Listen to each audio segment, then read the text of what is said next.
The wind howled fiercely over the hills of rural Colorado. The horizon was blanketed with majestic mountains, but on that cold winter night, one loomed insurmountable, not made of rock or ice, but of pain and despair. There knelt Daniel Miller, a simple man, tears streaming down his face, crying out to God for a miracle. The wind's roar echoed the anguish in his soul. His 10-year-old son, Ethan, lay in critical condition in the hospital after a severe accident. The doctor had been blunt: prepare for the worst. But Daniel wasn't ready to give up. In that darkness, his voice broke the silence. Lord, I don't know how, but I know you can. Faith is all I have. Move this mountain. Hello, friends of Tales of Faith. I'm Elias, and today we're embarking on an inspiring journey filled with pain, courage, and faith. It's a story that shows that even when all seems lost, there's a hope that can transform lives. Have you ever faced a mountain that felt impossible to move? Like the weight was too heavy, the odds too slim, and your heart too weak to carry on? That's where our story begins. Daniel wasn't a perfect man. He worked as a mechanic in a small shop, living modestly with his wife Claire and their son Ethan. Love was never in short supply, but some days money barely covered the bills and faith seemed their only true sustenance. Yet in that moment, all that remained was uncertainty. Claire sat by Ethan's hospital bed, holding his small hand, while Daniel stepped outside, gasping for air, searching for strength. He didn't want his wife to see him so broken, but before God, there was no mask, just a shattered heart. Imagine this happening in your life. How would you react? Maybe you've faced news that felt like a death sentence, impossible diagnoses, or hopeless situations. That was the weight Daniel carried. The doctor offered no hope, only cold statistics. But Daniel believed statistics couldn't limit God's power. As the hospital clock ticked like a hammer of anguish, Daniel returned to the room, looked at his sleeping son and whispered, "Ethan, Daddy believes. You're going to make it." Claire wiped her tears and tried to smile, but her eyes betrayed her pain. In that contrast between hope and despair, a faith was born that would change everything. This story isn't about easy answers, but about courage in the darkness. Because often God doesn't remove the mountain right away. He gives the strength to climb it, step by step. And Daniel was about to learn what it truly meant to have faith that moves mountains. The next morning, the sun rose timidly over Denver, but inside the hospital, light seemed unable to penetrate. The hallways smelled of antiseptic and silence, broken only by the beeping of heart monitors. Daniel had stayed awake all night, eyes fixed on his son, memorizing every detail: his messy blonde hair, his fragile breathing, his pale skin. Claire, exhausted, dozed in the chair beside the bed, but Daniel stood firm, as if keeping watch was his only weapon against fear. The doctor entered early, his face grim with bad news. "His condition is critical. We can't guarantee he'll make it through the next few hours. We've done all we can." The words hit Daniel like stones. Inside, he screamed, but outwardly, he only nodded, as if the world had frozen. Claire woke to the sound of their conversation, gripped her husband's hand, and began to cry silently. They embraced without words, because sometimes no words can ease the pain. If it were you, what would you do in such despair? It's easy to talk about faith when life is good, but when the doctor says it's over, when the person you love most hangs by a thread, the human heart wavers. Daniel knew this. He recalled the times he prayed in the comfort of home, grateful for small blessings. But now, facing the impossible, his faith was being tested like never before. That day, as Claire tried to pull herself together, Daniel walked to the hospital chapel. The small, almost forgotten space held a simple wooden cross. He knelt before it, closed his eyes, and let tears fall without shame. "God, I don't understand. I have no control, but I know you can. I beg you, don't take my son." Give me strength, Lord, to believe, even when everything says it's over. The hours dragged like stone. Ethan didn't improve, but he didn't worsen either. He seemed trapped between life and death. Claire tried reading Bible passages for comfort, but her voice broke with sobs. Daniel stayed by her side, silent, praying in his mind. Every second was a battle between fear and faith. Have you ever been through something like this? What did you learn? Maybe you've faced moments where life hung by a thread, and the only thing holding you up was hope for a miracle. That was Daniel and Claire's reality. They had no wealth, no powerful connections, no medical alternatives. All they had was faith. That night, when all seemed lost again, something unexpected happened. Ethan's monitor beeped loudly, startling the nurses. Daniel and Claire leapt up, hearts racing. Doctors rushed in, adjusting machines, administering drugs. Despair took hold. Daniel gripped Claire's hand, unable to speak. It felt like the decisive moment. But amid the chaos, Daniel felt something different. It wasn't just fear. It was like a gentle voice within him saying, "Do not fear. I am here." In that moment, he realized the mountain hadn't been moved yet, but God was giving him strength to keep fighting. The room was filled with the sounds of machines and urgent medical orders. Daniel and Claire stood in the corner, clinging to each other's hands as if it were their last lifeline. Their hearts pounded in sync with the monitor's frantic beeps, each sound hammering their minds. Then something astonishing happened. After minutes of chaos, the monitor stabilized. The doctors exchanged confused glances, one muttering, "This doesn't make sense." He was getting worse. Ethan, still unconscious, seemed to have tapped into an invisible strength, as if he'd clawed his way back to life by sheer will. Daniel felt a wave of warmth flood his chest. It wasn't a medical explanation. It wasn't coincidence.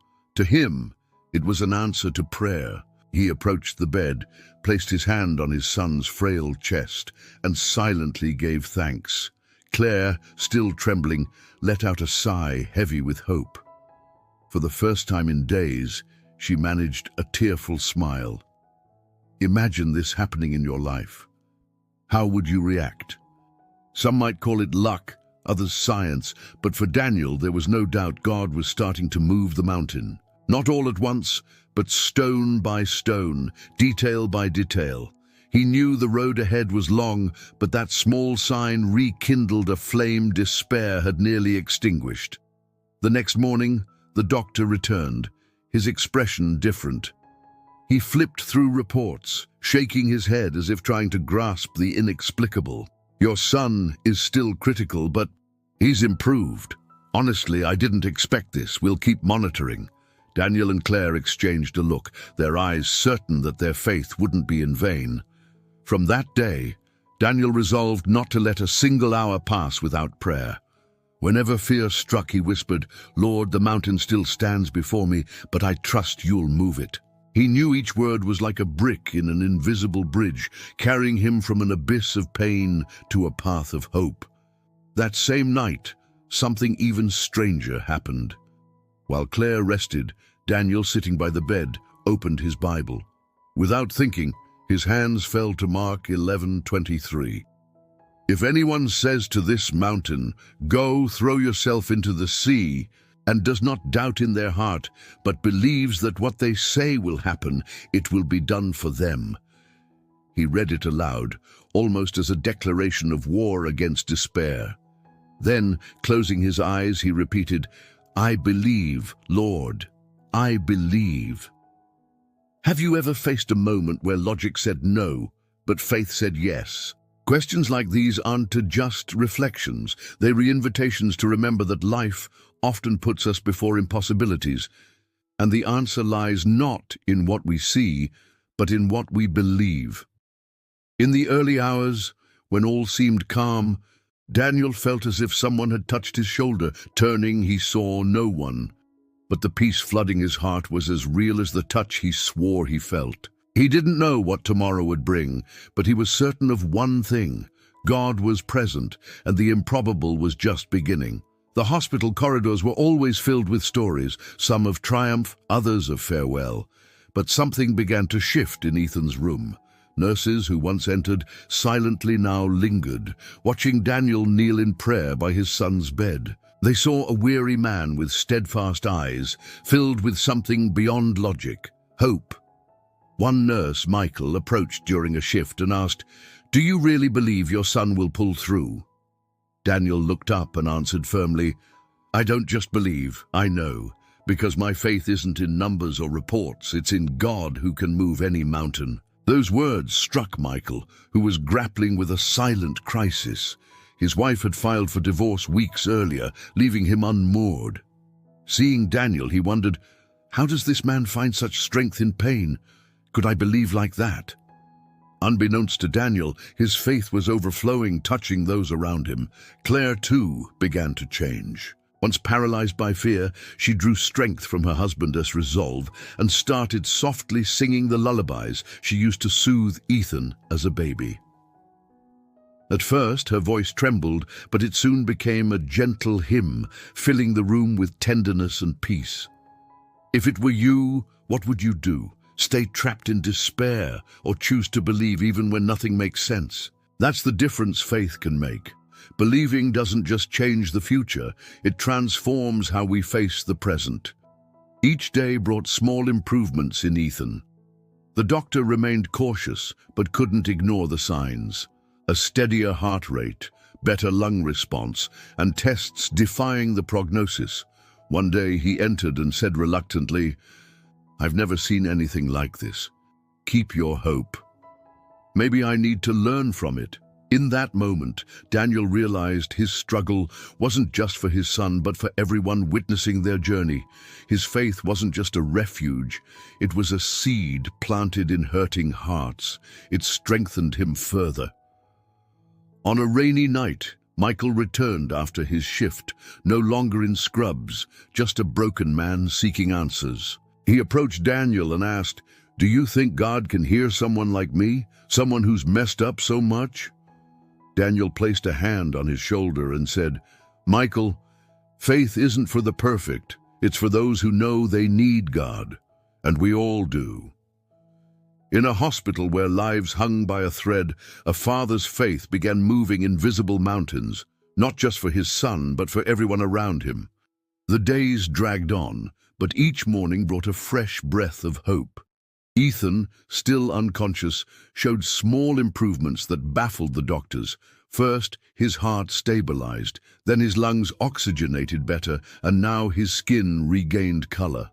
Dr. Harris, a skeptical man known for his cold demeanor, visited more often. He didn't say it aloud, but his expression betrayed his astonishment at the inexplicable. One morning, Daniel asked, "Doctor, how do you explain this?" Harris took a deep breath and replied awkwardly, "I don't have an explanation. Not a medical one, at least. Maybe there's something beyond science here." Claire gripped Ethan's hand, and Daniel smiled, not with arrogance, but with conviction. "We call that faith, Doctor. It's the faith that moves mountains." Meanwhile, Michael, the nurse, no longer hid his transformation. He began leaving small notes with Bible verses near Ethan's bed. One read, "Weeping may endure for a night, but joy comes in the morning," Psalm 35. Claire read it aloud and cried, not from despair but renewed hope. Have you ever seen something logic can't explain? These signs are like open windows to something greater, reminding us we're not alone in our battles. Ethan's improvement spread through the hospital. Patients in other rooms asked Daniel to pray for them. Staff who once just observed now visited more often, seeking the peace that seemed to dwell in that room. It was as if it had become a small sanctuary amid the chaos. One night, an elderly woman with heart complications called Daniel over and said, "I hear your prayers from my room. They give me courage. Thank you for not giving up." Daniel was speechless, but realized the reach of what was happening. His pain was becoming a channel of hope for others. Imagine this in your life. Would you seek only your miracle, or see that your faith could inspire others. Daniel's journey was becoming bigger than he could have imagined. In the early hours, Claire woke startled. She dozed off and saw Ethan's fingers twitch. She called Daniel instinctively. He rushed over, took his son's hand, and whispered, "Son, if you can hear me, Daddy's here." Ethan's eyes didn't open, but a tear rolled down his cheek. Claire sobbed, and Daniel, voice breaking, declared, "Lord, I believe this is the start of our victory." In the hallway, Harris, passing by, witnessed the scene. He paused, silent for a moment, then muttered to himself, Maybe faith really does make a difference." Amid skeptical doctors, weary nurses, and desperate families, small signs showed something extraordinary was happening. The mountain was moving bit by bit. On that freezing morning, with Colorado's mountains still blanketed in snow, something extraordinary began in room 312. Ethan's heart monitor showed a steady, almost calm rhythm. Daniel, who hadn't slept, watched every detail when he noticed a faint movement in his son's lips. At first, he thought it was a reflex, but then Ethan let out a weak, almost inaudible sound, like a sigh. Claire, at his side, squeezed his hand and said, "Sweetie, say it again. We're here." The silence broke as Ethan tried to open his eyes. They moved slowly, heavily, but there was a spark of life. Daniel choked on his words, tears falling unbidden. "Lord, thank you, thank you." He kissed his son's forehead as Claire wept with relief. The nurse rushed to call the doctors, and soon the room filled with professionals trying to understand this improbable awakening. Dr. Harris, examining Ethan, shook his head repeatedly. "This doesn't make sense. Given the severity of his injuries, I never expected him to respond this soon, let alone like this." Daniel, voice trembling, smiled. "Doctor, it may not make sense to science, but it makes perfect sense to faith." Harris fell silent, as if wrestling between logic and something undeniable. "If it were you, what would you do? Cry with joy, or stay silent, unable to believe it's real?" Moments like these remind us that the impossible can happen before our eyes, but we must be willing to recognize it. Ethan, still frail, managed one word, "Daddy." It was enough to melt any hardness left in Daniel. He knelt, held his son's hand, and said, "I'm here, son. I'll always be." Claire leaned in, stroking his face, and together they vowed never to let their faith flicker, even in the darkest days. The next days brought small progress. Ethan moved his hands more, responded to his mother's voice, and even flashed a shy smile. Each step was celebrated as a giant victory. Michael began sharing with colleagues, "I didn't believe in miracles, but now, I'm not sure. Maybe I need to rethink my life." Have you ever felt you weren't alone? That something greater was watching over you? That feeling enveloped everyone in that room. It wasn't just medicine, it was living hope, faith in motion. That night, Daniel opened his Bible and read aloud, "For nothing will be impossible with God." Luke 1:37. Ethan, still weak, gave a small smile. In that moment, Daniel knew the mountain was truly moving, not all at once, but step by God's hand. The hospital corridors took on a different air after Ethan's awakening. The news spread like wildfire. Patients, nurses, and visitors began whispering, "The boy in room 312 is improving against all odds." For some, it was curiosity. For others, a beacon of hope amid their pain. Daniel and Claire realized they were no longer alone in their vigil. People knocked softly, asking to join in prayer. First, a woman battling advanced cancer, then a mother whose baby was in the NICU. Soon, there was always someone new in the corner, seeking the faith-filled atmosphere that seemed to flood the room. Dr. Harris, still skeptical, watched from a distance. He didn't join the prayers, but didn't stop them either. He noticed patients who received Daniel's encouragement faced treatment with more positivity. Could faith impact healing? He murmured to himself. lacking the courage to say it aloud. Imagine this in your life. In your pain, others find strength through your faith. Would you let yourself be a beacon of hope? That was Daniel's unexpected reality. He didn't seek to be an example, only to save his son, but he learned that true faith overflows naturally. Ethan, still recovering, noticed the activity around him. One day he asked weakly, "Daddy, why do so many people come here?" Daniel took his hand and said, "Because, son, your fight is showing the world that God is bigger than any diagnosis." Ethan smiled, exhausted, and whispered, "Then I want to keep fighting." Michael, transformed, took a bold step. During his shift, he began leaving notes of hope for patients, inspired by Daniel's words. One note, "You are not alone," reached Ashley, a young woman with severe depression. She cried as it was exactly what she needed to hear. Have you ever thought a single word from you could change someone's day or life? What seems small can be profound to those who receive it. That night, Ethan's room became even more special. Claire's soft voice began an old hymn her grandmother taught her. Michael joined, then a woman in the corner, and soon everyone was singing together. Even Harris, passing by, stopped at the door, listened silently, and felt something stir within him, something he hadn't felt in years.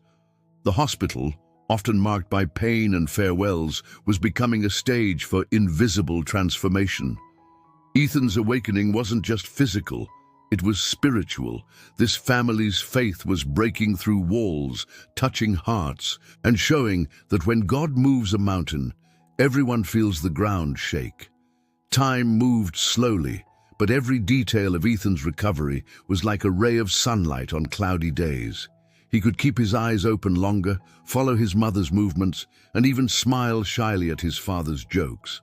But nothing compared to the moment his voice, once a frail whisper, began to strengthen. One morning, as Daniel held his son's hand, he heard, almost in shock, "Daddy, I'm thirsty."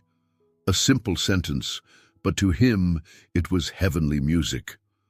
Claire rushed to call the nurse, tears streaming down her face. Michael arrived with a cup of water, helping Ethan take small sips. The room erupted in silent joy, as if everyone had witnessed a new miracle being born. Dr. Harris entered soon after, examining Ethan with seriousness.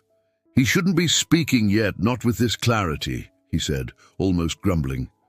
But his eyes betrayed the impact. Daniel looked at him and said, "Doctor, it's time to admit what's happening here goes beyond medicine." Harris didn't reply, but stayed longer than usual, as if searching for answers that wouldn't come. If you heard the voice of a loved one again, after thinking you'd never hear it, what would you do? Moments like these make us realize life can restore what we thought was lost forever. From that day, Ethan spoke more. His sentences were short but meaningful. He asked about home, their dog Max, and the bedtime stories his mother read. Each word was a victory. Claire, overcome, promised, "When we get home, I'll read you every story you want every night." Ethan smiled and said, "But I want Daddy to pray with me too." Daniel knelt, thanking God for his son's tender heart. The scene's impact spread. Ashley visited Ethan and said, "You don't know, but your fight is helping me want to fight too." Ethan, with childlike simplicity, replied, "Then don't give up. If I can do it, you can too." His recovering faith was strong enough to uplift even the most broken. Have you ever seen a child become a vessel of hope for someone lost in darkness? Faith doesn't choose age. It overflows where hearts are open. That night before bed, Daniel opened his Bible to Isaiah 41:10. "So do not fear, for I am with you. Do not be dismayed, for I am your God. I will strengthen you and help you. I will uphold you with my righteous right hand." He read aloud, and Ethan, drowsy, whispered, "That's my verse now." The room filled with reverent silence. Claire hugged her son. Daniel lifted his eyes in gratitude, and even Michael, watching from the door, wiped away a tear. The hospital might be full of impossible diagnoses, but there, In the reborn voice of a child, everyone saw faith was winning. The following days were like chapters written by God's own hand.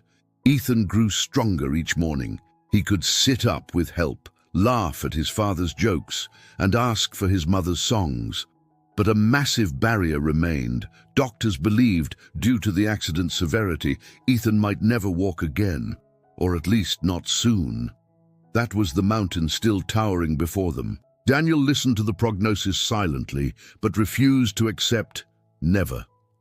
Leaving the doctor's office, he went to the hospital chapel and prayed, "Lord, we've seen your mighty hand in so many things. I won't doubt now. If it's your will, help my son walk again. I know you can." The next day, a physiotherapist named Grace began Ethan's exercises. He was nervous, but Daniel and Claire stayed by his side, encouraging every move. When Ethan tried standing, his legs shook like frail branches in the wind. He nearly fell, but Daniel caught him. "Son, look at me. You can do this. One step at a time." Ethan took a deep breath, leaned on Grace's arms, and took a small step. Then another. The room erupted in applause. Even Harris, watching from afar, couldn't hide a smile. Imagine hearing you'd never walk again, then feeling strength return bit by bit. What would you do? Moments like these remind us that where faith enters, the impossible begins to unravel. The scene repeated daily. Ethan, increasingly determined, took short steps across the room, his father always nearby. Claire wept with joy each time he managed 2 or 3 steps alone. Michael recorded short videos to show the staff, and soon the hospital buzzed about the boy-defying medicine. Ashley returned, bringing flowers. She handed them to Ethan with a shy smile and said, "If you can fight through all this and still smile, I can fight my sadness too." Ethan replied with childlike simplicity, "Just don't give up. Daddy always says God is with us." Those words touched Ashley deeply, rekindling hope she thought was dead. Have you ever realized your victory could be the push someone needs to keep going? That was Daniel and Claire's discovery. Their mountain was moving, and its rubble was paving paths for others.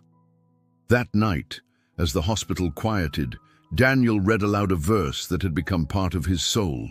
Mark 9:23. "Everything is possible for one who believes." Ethan, lying in bed, responded, "Then tomorrow I'll walk to the door, Daddy." Daniel smiled, eyes brimming, "And I'll be there, waiting for you." The impossible was no longer a distant hope. It was becoming reality, step by step. The next morning, the hospital felt different. It wasn't just the white walls or the antiseptic smell in the corridors. There was a palpable anticipation. Nurses whispered, doctors exchanged discreet glances, and even patients seemed more alert. Everyone knew, today Ethan would try to walk alone for the first time. Daniel woke early, helped his son prepare, and prayed silently before leaving the room with him. Claire held Ethan's hands as Grace positioned the walker by the bed. Harris was there, not out of duty, but because he wanted to see it himself. Michael held his phone, ready to capture the moment. "Ready, champ?" Daniel asked, voice steady but eyes teary. Ethan nodded with a shy smile. His legs trembled, his heart raced, but within him was a strength beyond muscles or bones, pure faith. With effort, Ethan stood. For a moment he wavered but held firm. He looked at his father, then at the door, which seemed miles away. Then he began, one step, another. Each movement drew gasps from the impromptu audience. Claire cried silently, Grace whispered encouragement, and Daniel walked backward, facing his son, saying, "Keep going, I'm here. Look at me, not the fear." If the impossible stood before you, would you take that first step or let fear paralyze you? That question resonates not just in the hospital, but in all our lives. Ethan pressed on. Sweat beaded on his forehead, but his determination outshone the pain. Halfway to the door, he paused, legs shaking too much. Claire stepped forward, but Daniel raised a hand, signaling, "Let him try." The room fell silent, as if time had stopped. Then Ethan closed his eyes and whispered, "Everything is possible for one who believes." One last breath, 2 more steps, and then he reached the door. The hospital erupted in applause. Nurses crowding the hallway clapped. Some cried, others smiled as if witnessing a living miracle. Claire rushed to hug her son, and Daniel knelt, holding Ethan as tears of gratitude streamed down his face. Imagine witnessing the impossible before your eyes. Would you still believe some mountains can't be moved? Even Harris, the skeptic, wiped his eyes discreetly before approaching. "I can't explain this with science," he admitted, "but this boy just taught me more about hope than all my years in medicine." That day, it wasn't just Ethan who took steps. Everyone present took a step toward faith, courage, and the conviction that miracles still happen. Ethan's feet swept through the hospital like wildfire. Within hours, it had spread beyond the white walls to the streets of Nashville. Nurses shared videos online, and within days, thousands watched the boy cross his room's threshold.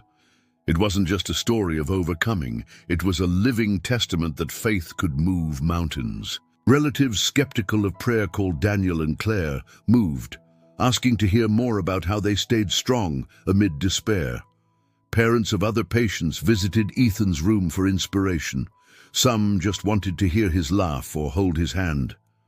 "If this boy can smile after all that, I can face my fight too," said a man whose son was battling cancer. Have you considered that your faith could be the spark that reignites someone's hope? That was the lesson Ethan's story spread beyond medicine. Harris began changing quietly.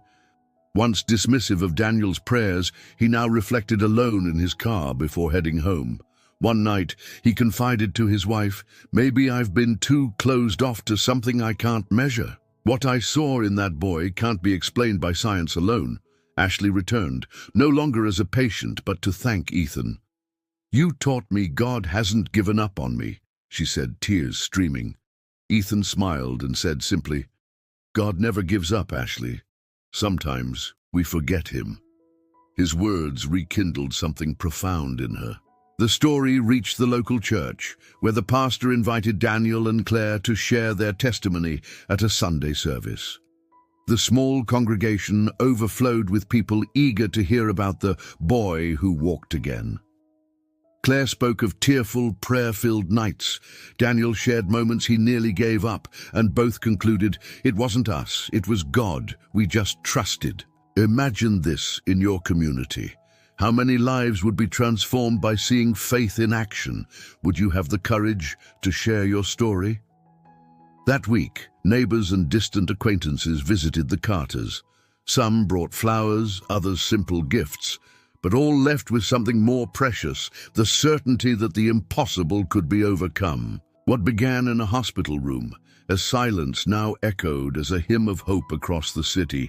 Thus, a family's faith didn't just move their mountain, it paved the way for others to believe they could move theirs. Time passed, but that day's memory never faded. Ethan didn't just walk again. He ran, played, and lived the childhood doctors thought was lost. Daniel and Claire bore scars from their struggle, but turned them into a living testimony of what faith can do. It wasn't just a victory over pain. It was a legacy that reached people who never imagined finding hope in despair. Inspired by the miracle, the community began gathering for prayer vigils, supporting each other in their battles. Ashley found strength to pursue treatment and new dreams. Harris returned to his childhood church, his heart more open to what science couldn't explain.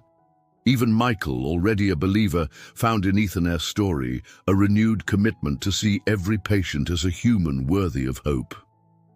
Have you faced something impossible, a mountain so big you thought you'd never overcome it? How did you respond? That question echoes not just in the Carters' lives, but in every heart that hears this story. One night, Daniel told his son, "Ethan, you didn't just walk again.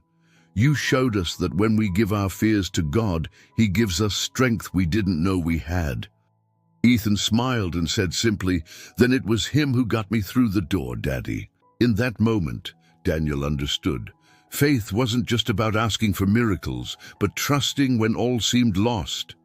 Faith doesn't remove every mountain, but it gives the courage to climb them one step at a time.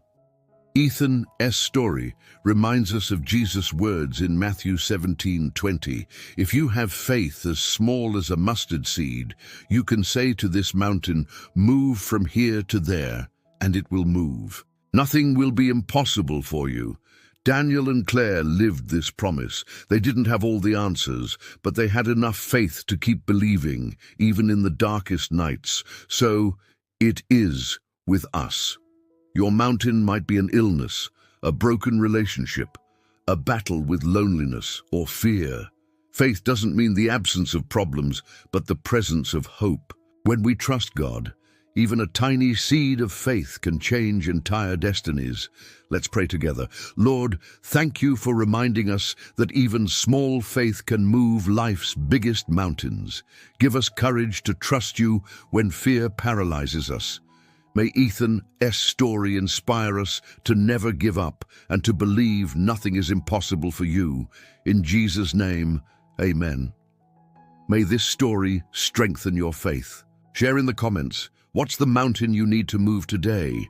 Subscribe to Tales of Faith and hit the bell to catch our next stories. Until next time, God bless you.